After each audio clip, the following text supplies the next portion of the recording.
ഞങ്ങളുടെ അഭിമാനത്തെ അവതരിപ്പിക്കുന്നു. Janam TV Kollam news bureau report. Prashant ശങ്കരമംഗലത്തിന് ഡോക്ടറേറ്റ്. തിരുപ്പതിയിലെ നാഷണൽ സംസ്കൃത യൂണിവേഴ്സിറ്റിയിൽ നിന്ന് ജ്യോതിശാസ്ത്ര പഠന ഗവേഷണത്തിനാണ് ഡോക്ടറേറ്റ്. അപ്പോൾ കൺഗ്രാറ്റുലേഷൻസ് ഡോക്ടർ പ്രശാന്ത് PS അല്ലെങ്കിൽ ഡോക്ടർ പ്രശാന്ത് ശങ്കരമംഗലത്ത്. ഇനി സംസ്കൃതത്തിലുള്ള ചോദ്യങ്ങളൊക്കെ ചോദിച്ചോളൂ. പ്രശാന്ത് ചേരുന്നുണ്ട് നമുക്കപ്പം. പ്രശാന്തിനെ കിട്ടിയിട്ടുണ്ടോ അമൃത? പ്രശാന്ത് ലൈനിലുണ്ട്. പ്രശാന്ത്, അഭിനന്ദനങ്ങൾ, കൺഗ്രാറ്റുലേഷൻസ്. ഇനി സംസ്കൃതത്തിലെ ചോദ്യങ്ങൾ വീണ ചോദിക്കും. അഭിമാനത്തോടെ തന്നെ ആദ്യമേ ഞങ്ങൾ ഡോക്ടർ പ്രശാന്ത് ശങ്കരമംഗലത്ത് എന്ന് പറയുമ്പോൾ അല്ലേ നമുക്ക് തന്നെ ഒരു അഭിമാനമാണ്. പ്രശാന്ത്, ഈ ഒരു വിഷയം അതിനെക്കുറിച്ചൊന്ന് കൂടുതലായി പ്രേക്ഷകരുടെ അറിവിലേക്കായി പറയാമോ? ഏത് വിഷയത്തിൽ ആണ് ഈ ഡോക്ടറേറ്റ്? ആ യാത്ര എങ്ങനെയായിരുന്നു എന്ന്. അതിന് തൊട്ട് മുമ്പ് ഈ സംസ്കൃത പ്രേമം പഠനം എപ്പോൾ തുടങ്ങി എന്നുള്ളത്. നമസ്കാരം പ്രദീപ് സാർ ആൻഡ് വീണ. വളരെയേറെ സന്തോഷമുണ്ട്, വളരെയേറെ അഭിമാനമുണ്ട് ഇത്തരത്തിലൊരു ഇതിലേക്ക് എത്തപ്പെട്ടതും കരസ്ഥമാക്കിയതിലേക്ക് വളരെ സന്തോഷം. എത്രത്തോളം സന്തോഷമുണ്ടെന്ന് പറഞ്ഞറിയിക്കാൻ വയ്യാത്തൊരു മുഹൂർത്തമാണ് ഇപ്പോൾ. നമുക്ക് സ്വപ്ന സാഫല്യം എന്നൊക്കെ നമ്മൾ പറയുന്ന ആ ഒരു മുഹൂർത്തത്തിലേക്ക് എത്തി നിൽക്കുന്നൊരു സമയമാണ് ഇപ്പോൾ ഉണ്ടായിരിക്കുന്നത്. വലിയ ഒട്ടേറെ കഷ്ടപ്പാടുകളും പ്രതിസന്ധികളും ഒക്കെ തരണം ചെയ്തിട്ടാണ് ഈ ഡോക്ടറേറ്റ് കരസ്ഥമാക്കിയതെന്ന് കൂടി പറയേണ്ടിയിരിക്കുന്നു. വലിയൊരു പ്രയത്നവും ഇതിന്റെ പിന്നിലുണ്ട്. എന്തായാലും വലിയ സന്തോഷമാണ് ഈ മുഹൂർത്തം. ഒട്ടേറെ കാലം ആഗ്രഹിച്ചിരുന്നൊരു മുഹൂർത്തമാണ്. അതിൽ വളരെ സന്തോഷവുമുണ്ട്.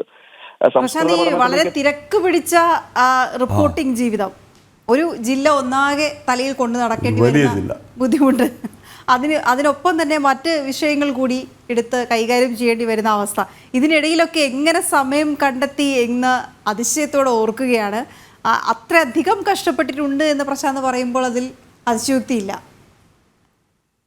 തീർച്ചയായും എനിക്ക് അതിൽ ഏറ്റവും നന്ദി പറയേണ്ടത് ജനം ടിവിയോട് തന്നെയാണ്. കാരണം ഇത്രയും ഈ സമയത്തിൽ എനിക്ക് ഇതിൽ ഗവേഷണം നടത്തുവാനുള്ള സമയം അനുവദിച്ചു തരികയും ചെയ്തതിലും അതിനുള്ള ഒരുപാട് സഹായവും ജനം ടിവിയുടെ ഭാഗത്തുനിന്ന് ഉണ്ടായിട്ടുണ്ട്. അതുകൊണ്ട് തന്നെയാണ് ഇത് സാധിച്ചതെന്ന് ഉറച്ചു പറയാൻ കഴിയും. കാരണം കഴിഞ്ഞ ഒരു മാസത്തോളം ഞാൻ കഴിഞ്ഞ മാർച്ച് മാസം ലീവ് എടുത്തുകൊണ്ട് ഈ തിരുപ്പതി എന്റെ യൂണിവേഴ്സിറ്റിയിലേക്ക് വരികയും റിസർച്ചിന്റെ കാര്യങ്ങൾ നടത്തേണ്ട സാഹചര്യമൊക്കെ ഉണ്ടായിരുന്നു. അത് ആ സമയത്തെല്ലാം എനിക്ക് വളരെ പിന്തുണ എനിക്ക് ജനം ടിവിയുടെ ഭാഗത്ത് നിന്ന് വന്നു. അതുകൊണ്ട് തന്നെയാണ് ഇത് ഏറ്റവും കൂടുതൽ വേഗത്തിൽ ഈ തരത്തിൽ കരസ്ഥമാക്കാൻ കഴിഞ്ഞതെന്ന് കൂടി പറയേണ്ടിയിരിക്കുന്നു. വലിയ സന്തോഷമാണ്. എത്രത്തോളം ഞാൻ ഈ നിമിഷം തിരുപ്പതിയിൽ തന്നെയാണ് നിൽക്കുന്നത്, എന്റെ യൂണിവേഴ്സിറ്റിയുടെ അടുത്ത് തന്നെയാണ് നിൽക്കുന്നത്.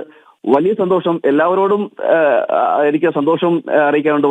എല്ലാവരോടും നമസ്കാരവും പറയാനുണ്ട്. കാരണം ഇത്തരത്തിൽ ഒരു നമുക്ക് അനുകൂലമായിട്ട് സപ്പോർട്ട് ചെയ്ത ഒരുപാട് ഘടകങ്ങളുണ്ട്. അത് വീട്ടിൽ നിന്നായാലും ശരി, ഭാര്യയിൽ നിന്നായാലും ശരി, അതുപോലെ തന്നെ ജോലി ചെയ്ത സ്ഥാപനത്തിൽ നിന്നായാലും ശരി, എല്ലാവരും വളരെ ഉറച്ചൊരു പിന്തുണ ഇത് എനിക്ക് തന്നിരുന്നു. അതുകൊണ്ട് തന്നെയാണ് എനിക്കിത് ഇത്തരത്തിൽ ഈ നേരത്തെ വീണ പറഞ്ഞതുപോലെ ആ തിരക്കിട്ട ജീവിതത്തിനിടയിൽ ഇത് ഇത്തരത്തിൽ സാധിക്കാൻ കഴിഞ്ഞു. നമുക്കറിയാം, ഒരു ഗവേഷണം എന്ന് പറയുമ്പോഴത്തേക്കും അതിന്റെ ഒരു ബുദ്ധിമുട്ടും പ്രയാസങ്ങളും കഷ്ടപ്പാടുകളും ഒക്കെ അറിയാം. പല രീതിയിൽ ഡേറ്റ കളക്ട് ചെയ്യുന്നതിനടക്കമുള്ള കാര്യങ്ങളിൽ, അതുപോലെ തന്നെ മറ്റ് ഇതിൽ എഴുതുന്നതിലായാലും ശരി, മറ്റ് കാര്യങ്ങൾക്കെല്ലാം വളരെ ഒരു ബുദ്ധിമുട്ട് സഹിക്കേണ്ട ഒരു സാഹചര്യം ഉണ്ടായിരുന്നു. അവിടെ എല്ലാം ആ പ്രതിസന്ധി എല്ലാം തരണം ചെയ്യാൻ സാധിച്ചതും ഇത്തരത്തിലുള്ള എല്ലാവരുടെയും ഒരു പിന്തുണ കൂടിയാണ്. അപ്പം ഈ ഒരു നിമിഷത്തിൽ ഉത്തരം പറയൂ, എങ്ങനെ ഈ സംസ്കൃത പ്രേമം, എങ്ങനെ ഈ ഒരു വിഷയം അതിലേക്ക് കൂടി എത്തി? സംസ്കൃത പ്രേമം എത്തിയത് അച്ഛൻ ജ്യോത്സ്യരാണ്. അതിൽ നിന്ന് തന്നെയാണ് എത്തിയത്.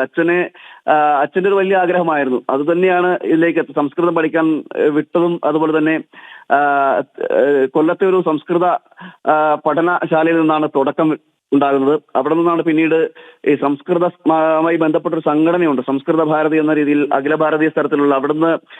അവിടെ നിന്ന് പിന്നീട് സംസ്കൃതം സംസാരിക്കാൻ പഠിക്കുന്നു. അതേ തുടർന്നാണ് പിന്നീട് തിരുപ്പതിയിലെ സംസ്കൃത യൂണിവേഴ്സിറ്റിയിലേക്ക് എത്തപ്പെടുകയും ഒക്കെ ചെയ്യുന്നത്.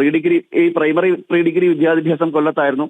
അതിനുശേഷമാണ് പിന്നീട് ഡിഗ്രിക്കായിട്ട് ഈ തിരുപ്പതി സർവകലാശാലയിലേക്ക് തന്നെ എത്തപ്പെടുന്നത്. അന്ന് രാഷ്ട്രീയ സംസ്കൃത വിദ്യാപീഠം എന്നാണ് അറിയപ്പെടുന്നത്. ഇന്ത്യയിലെ തന്നെ ഏറ്റവും വലിയ ഒരു സംസ്കൃത വിദ്യാപീഠം കൂടിയാണ്, യൂണിവേഴ്സിറ്റി കൂടിയാണ് ഈ തിരുപ്പതിയിലെ വിദ്യാപീഠം. അവിടെ മീഡിയം സംസ്കൃതത്തിലൂടെ പഠിപ്പിക്കുന്നു എന്നതാണ് ഏറ്റവും പ്രത്യേകത. അതായത് നമ്മൾ സംസാരിക്കുന്നതും അതുപോലെ തന്നെ പഠിക്കുന്നതുമെല്ലാം സംസ്കൃത അന്തരീക്ഷമായിരുന്നു. പൂർണ്ണമായിട്ടും സംസ്കൃതത്തിലൂടെ കമ്മ്യൂണിക്കേഷൻ നടക്കുന്ന ഒരു യൂണിവേഴ്സിറ്റി കൂടിയായിരുന്നു. അങ്ങനെ ആ യൂണിവേഴ്സിറ്റിയെ പറ്റി കേട്ടറിയുകയും പിന്നീട് അവിടേക്കാണ് വരുന്നത്. പിന്നെ നീണ്ട കുറെ കാലം ഡിഗ്രിയും MA-യും MPhil-ഉം അടക്കമുള്ള ഗവേഷണം വരെയുള്ള നീണ്ടൊരു കാലം തന്നെ ഇവിടെ ഒരു 10-12 വർഷം ഈ യൂണിവേഴ്സിറ്റിയിൽ തന്നെ പഠിക്കുന്ന ഒരു സാഹചര്യമൊക്കെ ഉണ്ടായിരുന്നു. അങ്ങനെയാണ് ഈ സംസ്കൃത പഠനത്തിലേക്ക് എത്തുന്നത്. പ്രധാനമായും അച്ഛനാണ് ഈ ഇതിലേക്ക് ഇറക്കിവിടുകയും ചെയ്തത്. പിന്നീട് ഒട്ടേറെ പേരുടെ പിന്തുണയുണ്ടായിരുന്നു, ഒട്ടേറെ പേരുടെ സഹായമുണ്ടായിരുന്നു. എല്ലാം അതൊക്കെ തന്നെയാണ് ഇന്ന് ഈ നിമിഷം നിങ്ങളോടൊക്കെ സംസാരിക്കുന്ന നിലയിലേക്ക് എത്തുകയും ചെയ്തത്. വീണ. ശരി പ്രശാന്ത്, അച്ഛന് നമസ്കാരം. അച്ഛന് ജനം ടി വിയുടെ ഞങ്ങളുടെ എൻ്റെ ടീമിൻ്റെ നമസ്കാരം പ്രശാന്ത്.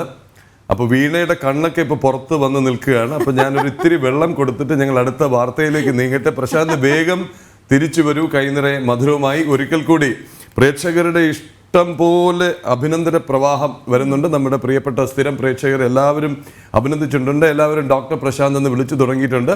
പിന്നെ പ്രശാന്തിൻ്റെ ഈ ബിരുദദാനം, ഡോക്ടറേറ്റ് ബിരുദദാനം കഴിഞ്ഞിട്ടില്ല. നമ്മുടെ ഒരു സന്തോഷത്തിന് ആ തൊപ്പിയൊക്കെ ധരിപ്പിച്ച് ആ ചിത്രം ഇറക്കിയെന്നേ ഉള്ളൂ. അപ്പോൾ വേഗം വരിക പ്രശാന്ത്. അഭിമാനം, അനുമോദനങ്ങൾ.